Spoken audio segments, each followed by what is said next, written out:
Good evening ladies and gentleman. सबसे पहले तो आप सभी का बहुत बहुत शुक्रिया। मैं हूं सुमित, जी बिज़नेस को रिप्रेजेंट कर रहा हूं।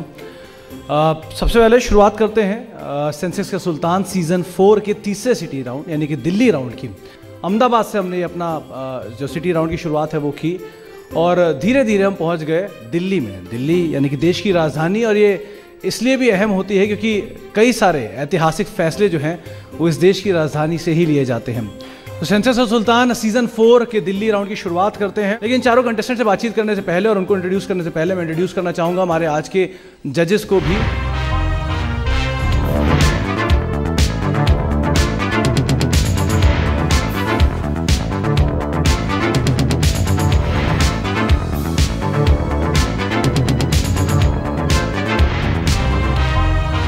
चलिए अपने कंटेस्टेंट से आगे सवाल जवाब का सिलसिला शुरू करने से पहले और आज के टॉपिक से बातचीत करने से पहले थोड़ी बहुत बातचीत कर ली जाए। शुरुआत अंकित आप ही के साथ ही करेंगे। My name is Ankit Kanotra and I am doing my job in Gurgaon with Moody's Analytics. The passion for stock market and treated me so well that I moved on for doing MBA in finance. So and I am here today. हमारे अगले contestant Prajita हैं। प्राजिता अपने भी पहले contestant का confidence देख भी लिया, आपको लगता है बीट कर देंगे?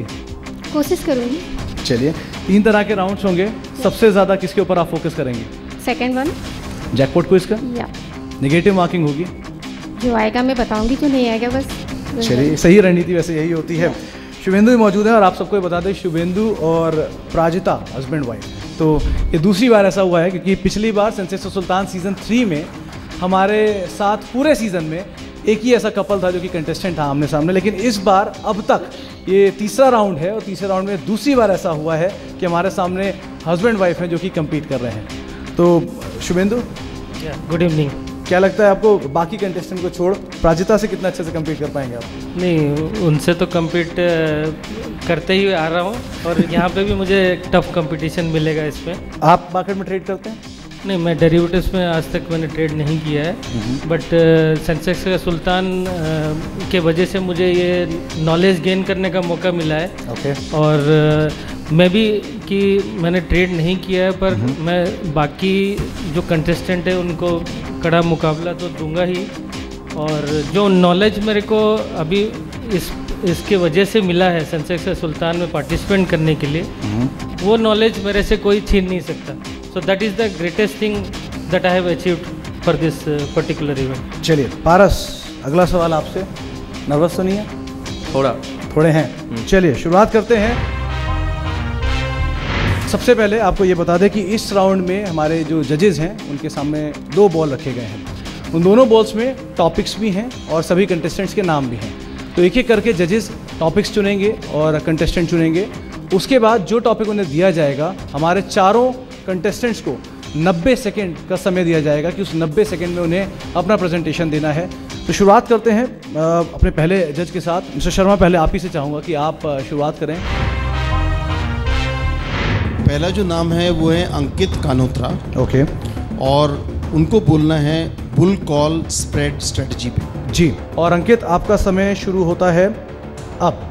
Bull call strategy is a strategy in which there are 2 things. First, the investor is moderately bullish for the underlying security, and the second thing in this strategy. अंकित राष्ट्रभाषा का प्रयोग करिए, ये हिंदी का चैनल है, हिंदी में बोलिए। इस स्ट्रैटेजी में 2 चीजें सबसे ज्यादा इंपॉर्टेंट हैं। पहली ये कि ये एक मॉडरेटली बुलिश अंडरलाइंग सिक्योरिटी के लिए किया जाता है। दूसरी चीज ये इसके अंदर calls, derivative call options involve होते हैं। इसमें 2 पोजीशंस ली जाती हैं, एक जो कि in the money call options को बाय किया जाता है एंड दूसरी जो कि out of the money call option को सेल किया जाता है। इसके बाद ये एक मॉडरेटली बुलिश होने की वजह से इसके ऊपर जो रिस्क रहता है वो मैक्सिमम रिस्क रहता है, जो कि प्रीमियम पेड होता है। प्रीमियम पेड होने की वजह से वो मैक्सिमम रिस्क होता है, और मैक्सिमम रिस्क तब आता है जब सिक्योरिटी अपने सबसे नीचे वाले स्ट्राइक प्राइस पे पहुंच जाती है या उससे नीचे पहुंच जाती है। वेयर एज इसका जो रिवॉर्ड रेशो होता है, मैक्सिमम प्रॉफिट बनाने की रेशो, वो सिचुएशन तब आती है जब लास्ट 20 जब अंडरलाइंग एसेट अपनी अपर स्ट्राइक प्राइस पे पहुंच जाता है, वेयर एज ये no profit no loss situation तब रहती है जब ये स्टॉक अपने दोनों लोअर स्पॉट प्राइस और प्रीमियम पेड के इक्वल होता है। Thank you. Time out. चलिए अब शुरुआत करते हैं। मिस्टर शर्मा शुरुआत करिए प्लीज। इसका जो बेसिक ऑब्जेक्टिव है, आप नीचे की कॉल ले रहे हैं, ऊपर की कॉल बेच रहे हैं, ऐसा क्यों कर रहे हैं? ऐसा इसलिए करा जा रहा है क्योंकि अगर मैं मान रहा हूं कि स्टॉक प्राइस बुल रन में रहेगा एंड नीचे वाली कॉल का ऑलरेडी प्राइस हाई होगा, उसमें टाइम वैल्यू ऑफ मनी कम होगा। बेसिक रीजन लॉजिक क्या है ऐसा करने का, क्यों कर रहे हैं ऐसा? जब स्टॉक प्राइस ऊपर जाएगा उसकी वैल्यू बढ़ेगी। Thank you. अब अगले कंटेस्टेंट की तरफ बढ़ते हैं और अगला कंटेस्टेंट और अगला टॉपिक क्या है? नितिन आप बताएं। Paras Gupta ji. And the topic is CDR। CDR आपका जो समय है वो शुरू होता है अब। CDO कोलेटरल डेप्ट ऑब्लिगेशन, इसके अंदर क्या होता है कि हम एक पूल बनाते हैं कैश जनरेटिंग एसेट्स का, मतलब जैसे लोन्स हो गए, मोर्टगेज हो गए, बॉन्ड्स हो गए। तो एक जो बैंक है, अगर किसी ने लोन लिया तो अपने लोन किसी इन्वेस्टमेंट बैंक को बेच देती है और वो सब लोन बॉन्ड मिला के हम एक प्रोडक्ट बनाते हैं CDO में क्या होता है कि जो डेप्ट ऑब्लिगेशन है, ये सब लोन्स बॉन्ड सब डेप्ट ऑब्लिगेशन है, तो वो एज ए कोलेटरल काम करते हैं, इसलिए इसको कोलेटरलाइज्ड डेप्ट ऑब्लिगेशन कहते हैं। अब इसके अंदर क्या होता है कि CDO में जो इन्वेस्टमेंट बैंक है वो उसको ट्रांचेस में डिवाइड कर देता है। 1 मिनट। ट्रांचेस में डिवाइड कर देता है on the basis of risk कैपिटाइट। जो हायर ट्रांचेस होता है उनका रिस्क कैपिटाइट कम होता है, इसलिए जो कूपन रेट है, जैसे जो रिटर्न है कम होगा। अगर हमारा रिस्क कैपिटाइट कम है तो हमें रिटर्न भी कम मिलेगा। पर अगर कोई डिफॉल्ट हो जाता है CDO में, तो जो कोलेटरल इनको मिलेगा, मतलब जो कोलेटरल की वजह से जो पेमेंट होगी वो सबसे पहले हायर ट्रांचेस होगी, फिर लोअर ट्रांचेस होगी। मतलब तो 3 ट्रांचेस होते हैं, सीनियर ट्रांचेस, मैगजीन ट्रांचेस और एक फिर इक्विटी ट्रांचेस। जो इक्विटी ट्रांचेस होती है उनका कूपन रेट सबसे हाई होता है, पर क्योंकि रिस्क बहुत हाई होता है। पर क्या हुआ था, सबसे 2003 से पहले पूल ऑफ एसेट्स यूज होते थे कि एजुकेशन लोन हो गया, क्रेडिट लोन हो गया, मतलब प्रॉपर्टी लोन हो गया।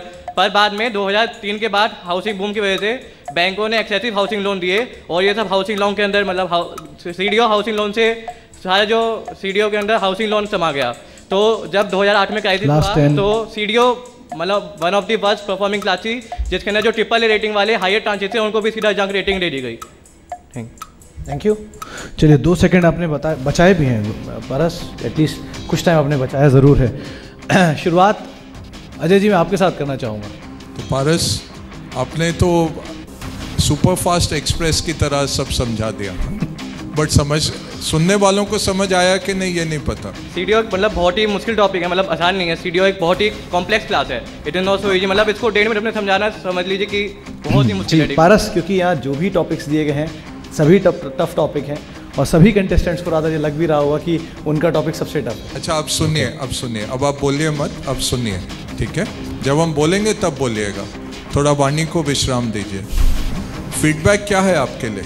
सुनने वालों को समझ आना चाहिए, ये नहीं कि आप बोलते रहें, आप उल्टी करते रहें और फ़र्क नहीं पड़ता कि मैं क्या बोल रहा हूँ, मुझे इतना कवर करना है। सामने वाले को देखना है, अंडरस्टैंड करना है कि उनको समझ आ रहा है कि नहीं। जिस रफ्तार से आप बोल रहे हैं किसी को भी समझना, हम टेक्निकल एक्सपर्ट्स हैं, हम इसको हैंडल करते हैं, हम समझ पाते हैं, बट आम आदमी के लिए कल आप कस्टमर्स के साथ मुखातिब होंगे, ये बहुत ही ख़राब तरीका है, तो ये माइनस मार्क्स हैं आपके लिए।